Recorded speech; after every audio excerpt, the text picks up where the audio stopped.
So we're back in the Gospel of Mark.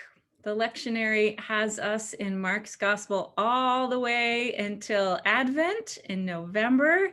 So we get to settle into this wonderfully challenging and apocalyptic gospel, starting with this wonderfully challenging passage.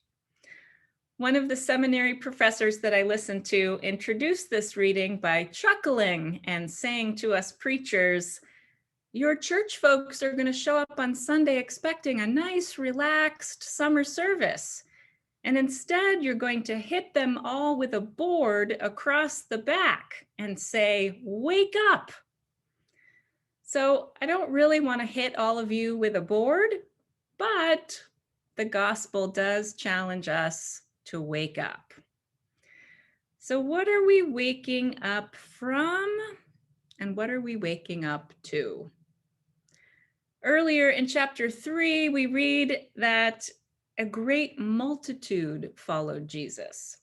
We read that hearing all that he was doing, they came to him in great numbers. We read that Jesus told his disciples to have a boat ready for him because of the crowd, so they wouldn't crush him. Jesus is really attracting a lot of attention as he heals the sick and casts out demons and proclaims that the kingdom of God has come near.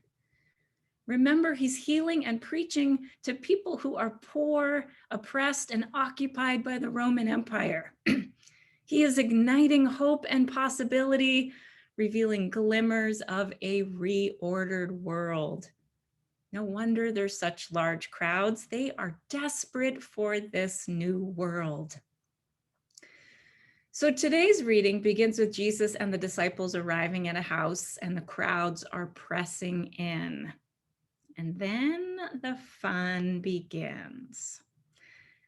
The family of Jesus shows up and says he's out of his mind. He's beside himself. Then scribes, authorities from the Jerusalem temple, show up and say that he's satanic.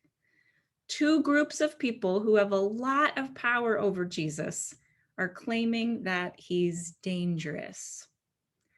Professor Ralph Jacobson puts it best. He said, "They don't say that he's fake. They don't say that he's a charlatan. They say that something is terribly, terribly wrong with Jesus, that he's a danger to himself and a danger to the community." Now let's stop and consider that for a moment. Both the people who know Jesus best, his mother and his siblings, and powerful religious authorities are publicly saying that Jesus is dangerous, that his message is not of God, and that he should be restrained. Why would they say this? Why would they call Jesus crazy and satanic when so many people have seen him doing good things, healing people, casting out demons, restoring folks into community, and proclaiming a new world based on compassion? Who wouldn't want healing for all and a world ordered by compassion? Well, as we know from our current state of affairs, a lot of people seem to not want those things. Those who like the status quo are going to fight like hell against change, even calling others crazy, satanic, and dangerous. Jesus is challenging the empire, challenging what's normal. Announcing the kingdom of God is a challenge to the current kingdom. Again, Professor Jacobson says it best. Jesus is not bringing a kingdom into a kingdomless place. He's bringing an alternate reign that has to displace the one that rules it now, the strong man, the satanic power. Binding the strong man is about subduing the forces of evil, oppression, and empire. This is serious business, right? Jesus's vision of a reordered world is so threatening that he's labeled crazy and satanic. But this is familiar to us, right? How often does our society, seeking to maintain the status quo or desperately seeking a return to normal, condemn those trying to usher in a new world? This week, my thoughts weirdly turned to Galileo. Galileo, who was charged with heresy by the Inquisition in 1633 because he dared believe that the Earth was not the center of the solar system. He lived the last 10 years of his life under house arrest. Or suffragist Alice Paul, beaten by the police, arrested multiple times, and force-fed in 1917 for protesting that women could not vote. I think also of Harvey Milk, of Martin Luther King Jr., of countless civil rights leaders and gay rights leaders killed or beaten, of scientists receiving death threats, teachers attacked for teaching actual history. And so it continues. Today, we think it's silly that someone would be persecuted for realizing that the Earth is not the center of the solar system or believing that women should vote.